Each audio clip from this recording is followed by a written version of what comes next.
What's going on? And let me introduce you to Robin.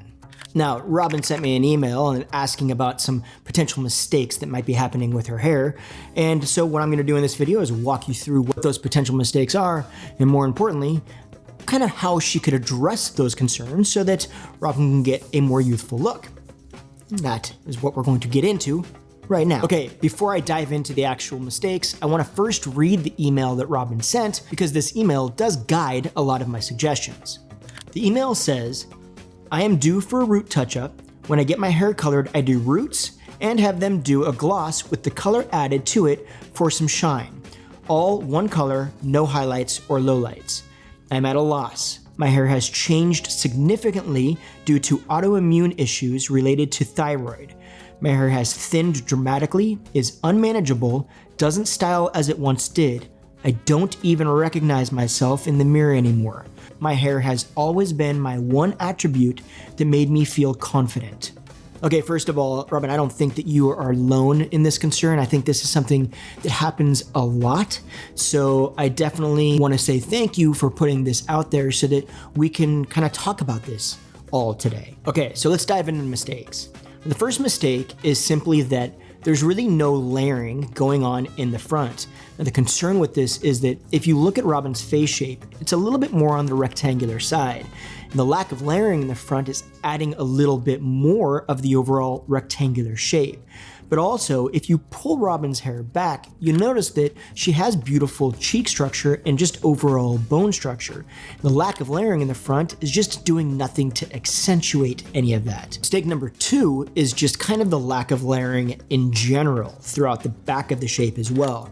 If you look at the profile, you'll notice that there's just kind of a lot of heaviness in the shape. And what that does typically, and I talk about this a lot, is it tends to bring the eye down and kind of just draw any sort of life out of the shape. Oh, and real quick before we move on here, this year I want to focus heavily on creating content that you want to see. So I need to understand what it is that you want to see. So I need your help. I want you to comment below, go below, and I want you to put #please and then what you want to see. #please, show me more of this. #please, talk more about curly hair. #please, talk more about short hair, etc., etc. Does that sound good? You with me? Help me out? Okay, do that now. And then, yeah, let's dive into some more video. Okay, now before I dive into mistake number 3, I can kind of already hear the comment bashing me on this one, but let me just kind of work through this. Now, first of all, before I even jump in, I don't know that this is something that Robin is doing at all. However, I've had a lot of clients sit in my chair over the decades of doing hair, and a lot of people that have struggled with losing hair from multiple different situations. And I've seen this particular concern happen a lot. And so that's why I'm utilizing this particular video, Robin's current situation with what she mentioned in her email, to kind of illustrate what potentially could be a concern so that we can kind of talk about it. So don't think that I'm not empathetic to Robin's concerns here. I totally am, 100%, but I also feel like this is the perfect situation to kind of bring this all up. A lot of times I'll see people when they start to lose their hair, for whatever reason it may be, want to start holding on to as much of their hair as they can.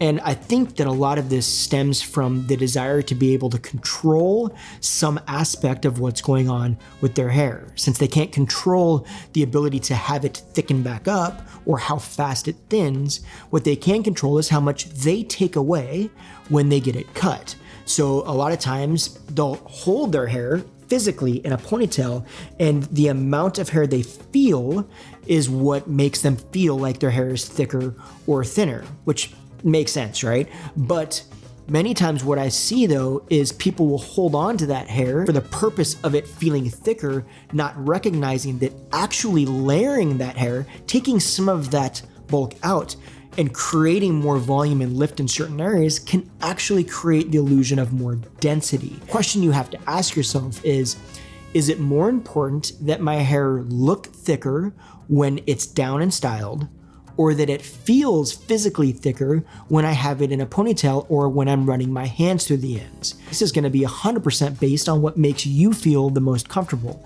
Mistake number 4 is actually the physical approach to how we're styling it.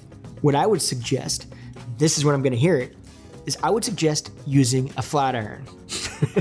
I know, Justin, why would you say use a flat iron when it's only gonna create potentially more damage to somebody that's already struggling with a concern of textured or damaged hair? Simple as this.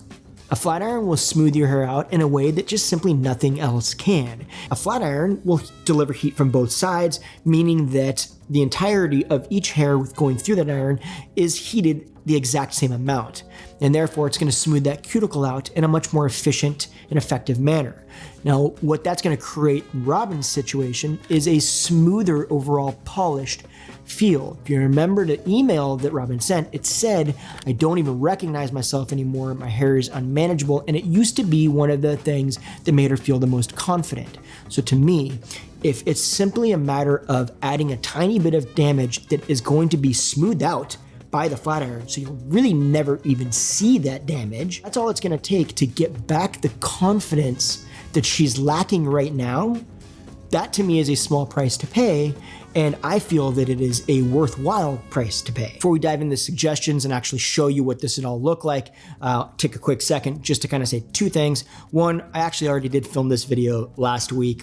Amazing views, one of my favorite places around where I live. Unfortunately, the audio did not work at all when I got home, so yeah, that's a trashed video. So now I'm filming this one for you as a redo. And then when I got home from that particular video, that night I started feeling a little bit funky. And yes, if you're thinking, did you get, yes, I did. And so today is the first day that I'm feeling strong enough to get out here and actually film this for you guys. So yes, if you hear it in my voice, that's what you're hearing. Nonetheless, also want to make sure if you have not already got signed up to be notified where my wife and I will be and when we take our little road trip. If you're unfamiliar with that, this year my wife and I will actually be traveling around some different places in the United States, and I'm hoping to kind of meet up with some of you folks and do some haircuts as well. So if you want to get notified as to where we'll be, when we'll be there, there is a link in the description of this particular video where you can sign up to be notified so that we can keep you in the loop. So make sure you go down there right now and get set up with that. And yeah, maybe I'll catch you wherever we are, whenever we're there. Okay, so before I walk you through this, normally I like to actually kind of show you through each step of exactly what each suggestion for each mistake would look like if we modified that. In this particular situation, I'm a little over my head in the whole Photoshop department. I couldn't find a way to really show you visually what it would look like due to how dark Robin's hair is. There was no real way to kind of show you the movement in texture. Or at least I couldn't figure it out because I'm not that amazing with Photoshop. But what I did do was give you kind of an idea. I put together a situation where I kind of show you an idea of what everything would look like if we kind of addressed all the concerns of what that would all end up like for Robin's hair. So if we actually layered the front up a little bit, broke up the layering in the back, gave it a little bit more movement, and utilized a flat iron to help kind of smooth everything out, a little bit more of a polished overall feel, this is exactly what that would look like. Now, to me, this is a lot more of a polished feel. Many of you might be looking at this saying, but Justin, it's really not that different. And you're correct, 100%. This is not a situation where we're trying to make it different just to make it different. My goal has always been in these videos, and will continue to always be, to give the person that sent in the photo the best options I feel for their particular situation. If you remember Robin's email, she did not mention not being satisfied with the length. She didn't mention wanting to cut it shorter or do anything different with it. She mentioned her concern of it thinning and the concern of the texture. So to me, I wanted to focus mostly on utilizing her current shape and addressing small concerns to make that shape function better for her and address some of that texture to give her something that would be more comfortable for her and create more confidence. Another thing to remember is many times folks that are struggling with the concern of thinning hair don't want their hair to necessarily be a whole lot shorter because they're already experiencing a lot of other concerns with their hair in general. So many times, while taking it shorter can create the illusion of more density, it isn't always the best move because leaving a little bit of length will leave a little bit more of that comfort, and that comfort can create confidence. And to me, that's far more important than necessarily just making it look a little bit different to make it look different. Diving into the curveball, I do have a couple curveballs here. This photo is going to be the exact representation of how bad I actually am at Photoshop, or more importantly, actually how hard this actually is to kind of give a real life illusion of what this stuff looks like. There's a lot that goes into this, you guys, and it's kind of over my head most of the time. I'm just kind of working my way through this and learning as I go, so bear with me here. This picture definitely looks like a wig, and it will absolutely look far better in real life than it does here. Here you go. I'm sorry, Robin, please don't be offended by this. Okay, so there's a couple things happening with this. The length is basically the same. The overall shape is basically the same as what we talked about in the suggestions. However, the difference here is, one, I've added a little bit of wave to this overall feel. Now, the waviness is actually on purpose. First one is that it gives the hair more dimension inherently. Wave just has a way of reflecting light differently than straighter hair does, and therefore it gives the hair a little bit more movement and texture. Many times wave also can go a bit longer in between styling. That means that if we are moving into a flat iron, we're minimizing the extra little bit of added damage that potentially could be coming from said iron. So, in this situation, it kind of works in multiple different purposes for Robin. Now, the color, I've changed that up because her dark color does look beautiful on her, don't get me wrong. However, many times people will have a tendency to add a gloss to the ends in an effort to make their hair look healthier, especially in a situation like this, where Robin has been complaining about the concern that her hair texture is changing and it doesn't feel as probably healthy. It feels probably a little bit more dry and coarse, or it appears to be more dry and coarse for her. So it makes sense to add that gloss to make the illusion that it's going to be shinier and therefore look healthier. In reality, many times actually adding a little bit of dimension to the color can again reflect light differently and therefore create the illusion of actually more health, but more importantly, just overall more life to the overall shape. And also, to me, it softens her skin tone just a little bit.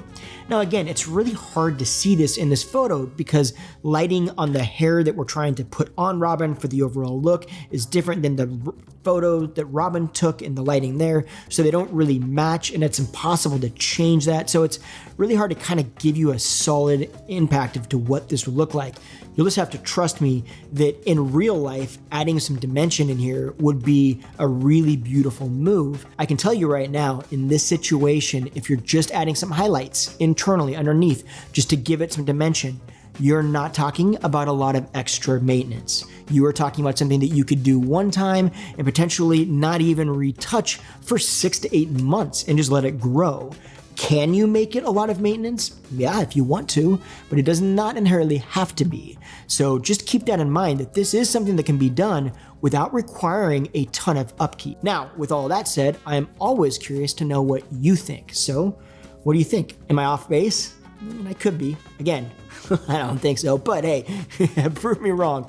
Share it below. Let me know what you think, and I will see you next week. You guys have a good one. Take care now. Bye.